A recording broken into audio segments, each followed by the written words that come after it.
राधे राधे गुरु जी। जी मैं विवेक राज रांची से आया हूँ, साथ में मेरी माता जी भी आई हैं जी। कि आपकी बहुत बड़ी भक्त हैं। मैं एक चीज़ जानना चाहता हूँ, जैसे बाकी लोग बोलते हैं और हमारी माता जी बोलती कि तुम्हें एक भगवान को मान के पूजा करना चाहिए। ठीक है। बहुत अलग अलग भगवान को मानने की जरूरत नहीं है, जैसे इष्ट देवता बोलते हैं, ये बोलते हैं। तो इसमें क्या सच्चाई है, और अगर जरूरी है कि क्या हम एक ही भगवान को ध्यान करें, माने अलग भगवान को नहीं? कितने भगवान होते हैं आपके हिसाब से? सब काउंट तो हमें नहीं पता है, लेकिन फिर भी आपके कितने भगवान हैं? मैं तो जो मेन भगवान है, जो उनको जानता हूँ, उनको चाहे वो क्या नाम सरस्वती है? जी हो, दुर्गा माँ हो, शंकर जी हो, कृष्ण जी हो, सुनो, राधा रानी। हाँ जी। भगवान एक ही होते हैं। अच्छा।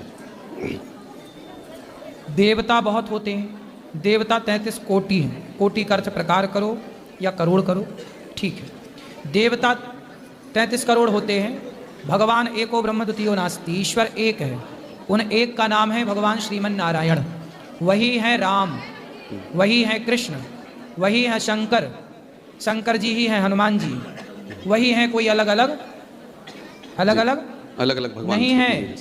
नारायण ही राम, नारायण ही कृष्ण, वही राम वही कृष्ण, उनसे कोई अंतर नहीं। राम कहो कृष्ण कहो, सबका मतलब एक है। इसलिए कंफ्यूज ना होइए। आप एक मंत्र, गुरु मंत्र लिए हैं? जी नहीं।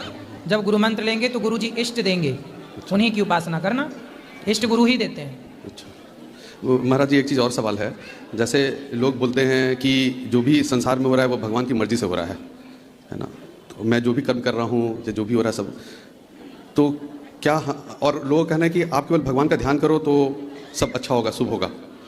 तो इसमें कितनी सच्चाई है? मैं इस चीज़ से बहुत ज़्यादा सहमत नहीं हो पा रहा हूँ, अपने आप को कन्विंस नहीं कर पा रहा हूँ महाराज कि क्या मैं बैठा रहूँ केवल नाम जप करूँ तो हमारा सब होता रहेगा? कर्मण्येवाधिकारस्ते मां फलेषु कदाचन। भगवान गीता में कहते हैं, हे अर्जुन तू कर्म कर। अर्जुन भी बोल रहे हैं कि मैं कर्म नहीं करूंगा, मैं युद्ध नहीं लड़ता। भगवान ने कहा युद्ध लड़। कर्म करने की प्रेरणा भगवान दे रहे हैं। कर्म प्रधान विश्व करी राखा, जो जस करहि सो तस फल चाखा। कर्म करने की प्रेरणा हमारे सदग्रंथ दे रहे हैं। क्यों नहीं करेंगे कर्म?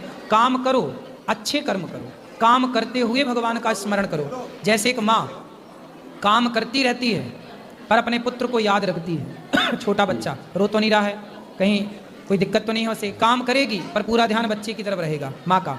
उसी तरह काम खूब करिए पर पूरा ध्यान भगवान की तरफ रहे, यही सच्ची भक्ति है। काम करिए, बैठे बैठे क्या करेंगे? माँ की सेवा करिए, अच्छे भूखे को भोजन दीजिए, पैसा कमाइए, जरूरतमंदों के काम पे लगाइए।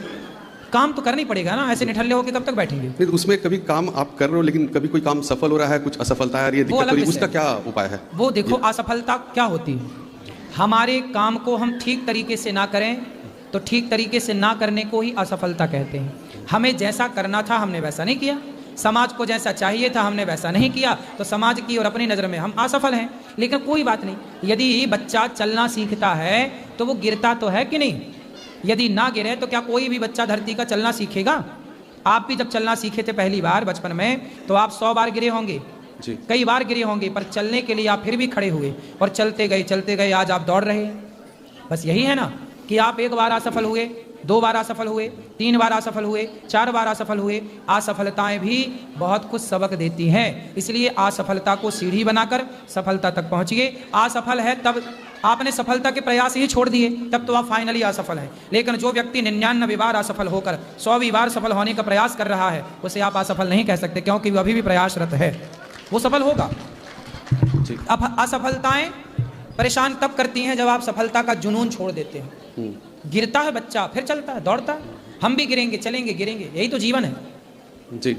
घबराने का नहीं असफलताओं से, डट के सामना करो और तब तक ना रुको जब तक सफल ना हो जाओ। उठो, अपने लक्ष्य की ओर बढ़ो, तब तक चलो जब तक राम काज कीन्हे बिनु मोहि कहाँ विश्राम। जब तक अपना लक्ष्य ना मिल जाए तब तक विश्राम ना हो।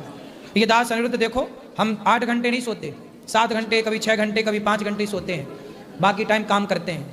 काम ना करें तो भी गुजारा होए तो भी काम चले, लेकिन नहीं, काम करते हैं, काम से प्रेम है। काम नहीं करेंगे 290 माताओं को कैसे रोटी लाएंगे, कैसे इन सब सेवाओं को करेंगे? तो काम तो करना पड़ता है। हम भी काम ना करें, थक के बैठ जाएं फिर नहीं, ठीक है। इसलिए काम, मेहनत, सिर का पसीना पांव तक जाना चाहिए। नहीं, मेरा सवाल था इसमें, ठीक है काम करें लेकिन कभी चीज़ों में सफलता नहीं मिल रही है, किसी को आसानी से मिल गई, किसी को समय लग रहा है, ये सबका अपना अपना प्रारब्ध है। आप कई लोग एक ही स्कूल में 4 बच्चे पढ़ते हैं, 100 बच्चे पढ़ते हैं, उन 100 में से कोई एक बच्चा प्रधानमंत्री बन जाता है उसी स्कूल का, और दूसरा बच्चा जूता चप्पल की दुकान डाल लेता है। तो जरूरी थोड़ी है कि एक बच्चे, एक ही मास्टर सबको पढ़ाता है, एक ही स्कूल में सारे पढ़े। लेकिन सबका अपना अपना भाग्य भी होता है। जी। मेहनत आप करिए, कर्म आपके हाथ में, बाकी सब देने वाले भगवान है, ठीक है, वो अपने हिसाब से देंगे। भाग्य मीन्स आपका कर्म, जो आपने आज किया। जरूरी नहीं है कि आज का आज ही मिल जाए, अगली बार भी मिल सकता है, अगले जन्म में। जो आज हमें मिल रहा है वो इस जन्म का है, ये जब जरूरी नहीं है पिछले जन्म का हो सकता है। टाटा, बिरला, अडानी, अंबानी को मिल रहा है, आज कहीं थोड़ी मिल रहा है, पिछले जन्म में कोई बहुत पुण्य किया होगा तो सब ठीक चल रहा है, सब बढ़िया है। हर व्यक्ति के पिछले कई जन्मों का प्रारब्ध, प्रारब्ध मतलब कर्म जो किया था, अच्छा या बुरा। कर्म 3 प्रकार का होता है, संचित, क्रियमाण, प्रारब्ध। इसकी व्याख्या कर चुके हैं कई बार। आप ये समझो कि जो हम कर्म करते हैं, आज का किया कर्म कल हमारे को भाग्य बन के मिलता है, वही भाग्य है। आज 2015 में आपने जो कर्म किया, आज 2025 में वही कर्म आपको भाग्य के रूप में मिला। 4 महीने पहले किसान ने बोया गेहूं, अब गेहूं की फसल पक गई, अब किसान काटेगा, किसान के खाते में क्या आएगा? किसान के भाग्य में गेहूं। क्यों आएगा? क्योंकि बोया ही गेहूं था। तो जो कर्म किया था वही भाग्य मिला। महाराज जी, वो तो हम देख पा रहे हैं ना कि किसान ने लगाया अनाज और उसका फल। अब हमारे केस में तो हमें पता नहीं चल रहा है कि हमने क्या अच्छा किया, इसका आज फल मिल रहा है या क्या बुरा। हम भी देख रहे हैं, आप भी देख रहे हैं। आप बताओ, आपने कितनों के साथ अच्छा किया, कितनों के साथ बुरा किया, आपने कितना सच बोला, आपने कितना झूठ बोला, आपने कितनों के साथ छल किया, कितनों के साथ धोखा किया, कितनों को सही मार्ग दिखाया, ये कोई नहीं जानता, केवल आप जानते हैं। आप अपने छाती पे हाथ रखो और बताओ कि आप कितने सही हैं और आप कितने गलत हैं। आप खुद अपने कर्म के गवाह हैं, आप खुद अपने कर्म के साक्षी हैं। तो आपको पता है कि आप कहाँ सही हैं, कहाँ गलत हैं। आपने कितना कपट, आप निष्कपट कितने हैं और आप कपटी कितने हैं, ये आप जानते हैं। आपके मन में पवित्रता कितनी है और छल कितना है, ये आपसे बेहतर कोई नहीं जान सकता। इसलिए ये सब जो आप जान रहे हैं ना, अपने एकांत में बैठ के अपने आप से पूछिएगा कि जो मैंने किया है आज तक, वो मैंने सही किया है कि गलत। मैं कितना निष्कपट हो पाया, मैं कितना समर्पित हो पाया निष्कपट भाव से। सुनो, कोई देखे ना देखे, 2 लोग देखते हैं, एक स्वयं अनिरुद्धाचार्य जो कार्य कर रहा है उसे भगवान देख रहे हैं, कोई देखे ना देखे। इसलिए वो जब देखने वाले वो हैं तो फल भी वही देंगे। आपने तो देखा ही नहीं तो फल आप क्या दोगे?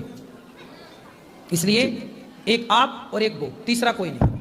ठीक है, तो आप कर्म करो, मेहनत करो। आपकी मेहनत कितनी अच्छी है, राम झरोखा बैठ के सबका मुजरा लें, जाकी जैसी चाकरी ताको तैसो दें। हम मजदूर हैं, हमारे मालिक भगवान हैं, हमारी जितनी मजदूरी होगी भगवान जरूर देते हैं। जी महाराज। गुरु जी के चैनल को जरूर सब्सक्राइब करें। राधे राधे।